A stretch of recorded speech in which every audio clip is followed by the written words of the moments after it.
Champions trophy 2025 ఫిబ్రవరి 19 నుండి మొదలు కాబోతున్న నేపథ్యంలో ఈసారి ఈ టోర్నమెంట్లో ఎవరు విజేతలుగా నిలుస్తారనే విషయమై క్రికెట్ మాజీలు రకరకాల విశ్లేషణలు చేస్తున్నారు.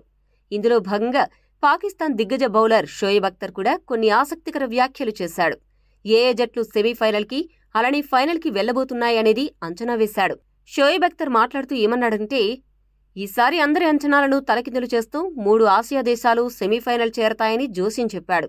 అఖ్తర్ చెప్పిన ఆసియా దేశాలు పాకిస్తాన్, ఇండియా కాగా మూడో దేశం ఆఫ్ఘనిస్తాన్. ఈ 3 దేశాలు తప్పక ఈసారి టాప్ 4కు చేరతాయని రావల్పిండి ఎక్స్ప్రెస్ షోయబ్ అఖ్తర్ అన్నాడు.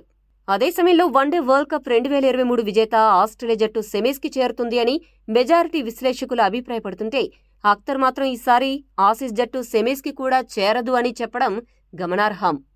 అంతేకాదు, ఈసారి జరగబోయే భారత్-పాకిస్తాన్ మ్యాచ్లో పాక్దే పైచేయి అంటూ వారి జట్టుపై ప్రశంసలు కురిపించాడు.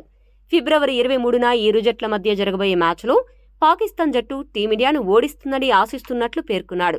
ఇక 2017 ఛాంపియన్స్ ట్రోఫీలో జరిగిన విధంగానే ఇండియా, పాకిస్తాన్ జట్లే మళ్లీ ఈసారి కూడా ఫైనల్కి చేరతాయని జోస్యం చెప్పాడు. ఆ మ్యాచ్లో ఇరు జట్లు హోరాహోరీగా తలపడ్డం ఖాయమని అఖ్తర్ చెప్పుకొచ్చాడు.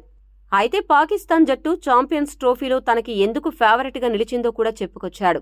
మహమ్మద్ రిజ్వాన్ సారథ్యంలో ఇటీవల ఆస్ట్రేలియా, సౌత్ ఆఫ్రికా గడ్డ మీద పాకిస్తాన్ రికార్డు విజయాలతో వన్డే సిరీస్లను గెలుచుకోవడమే ఇందుకు కారణమని అఖ్తర్ తెలిపాడు. మరి అఖ్తర్ చెప్పినట్లు ఆస్ట్రేలియా జట్టు ఈసారి సెమీస్కి కూడా చేరుకోలేదా? పాకిస్తాన్ జట్టు నిజంగా అంత స్ట్రాంగ్గా ఉందా? ఇండియాని పాకిస్తాన్ ఓడిస్తుందా? ఈ అంశాలపై మీ అభిప్రాయాన్ని తెలియజేయండి. మరిన్ని అప్డేట్స్ కోసం మా ఛానల్ సబ్స్క్రైబ్ చేసుకోండి.